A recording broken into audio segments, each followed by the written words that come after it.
Est-ce que vous pouvez prononcer le prénom de notre invité? Carole. Ouais, bravo. Alors là, félicitations, vous pourriez presque me remplacer. Bon, on se connaît un peu, alors c'est plus facile. C'est pour ça. Ouais, c'est pour Vous ça. m'avez pas tout dit. Oui, puisque vous êtes tous les deux à Station F. Donc vous êtes Exactement. peut-être voisins et peut-être que vous avez. Mais plus que l'occasion. ça, ouais, nous sommes Non, nous voisins. sommes mariés femmes, en fait. Voilà, c'est l'information du jour. Non, pas encore. Juste une petite question. Comment ça se passe quand vous travaillez en immersion à Station F? J'imagine qu'il y a d'autres startups comme ça qui œuvrent pour la tech et les enfants. Je sais pas comment on appelle cette tech d'ailleurs. EdTech. EdTech, Tech, ouais. qui est un mot un peu galvaudé parce que finalement là aussi il y a du ludique dans quelque sorte. Donc, tout à fait. et donc il y a beaucoup de startups comme les vôtres à Station F?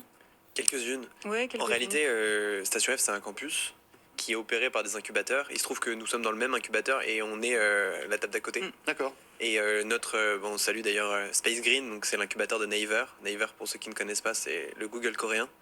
Et on salue d'ailleurs Edwin, qui est notre manager, qui a une grosse verticale EdTech et solutions culturelles. ICC, industrie culturelle et créative. Alors Carole, présentez-nous Nabook.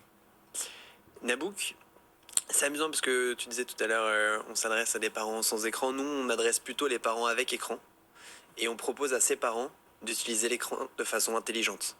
Et donc, on a créé une plateforme de streaming littéraire à destination des 7-14 ans pour pousser le plaisir de lire chez tout le monde. Alors déjà chez ceux qui lisent et puis aussi chez ceux qui sont un peu réticents ou réfractaires au papier et qui vont trouver dans notre format de lecture une nouvelle manière de lire et un nouvel intérêt pour la lecture.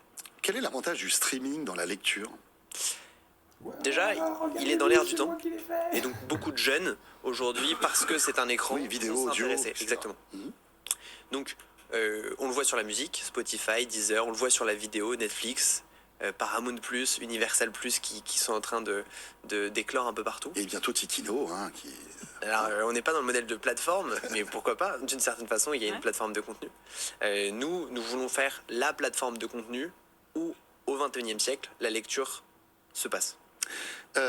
Mais à partir du moment où je lance un livre, donc en fait il se télécharge en même temps que l'enfant le lit, c'est ça? Alors c'est là où c'est du plus subtil streaming. que ça. Alors il n'y a pas de téléchargement et c'est là où c'est plus subtil que ça.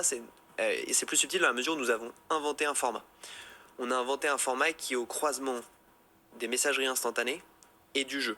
Chaque livre chez nous est réinterfacé à la manière d'une discussion. Donc on va avoir du texte en bulle grise pour les narrations et de couleurs pour les dialogues, et la petite tête du personnage à côté pour bien situer le personnage.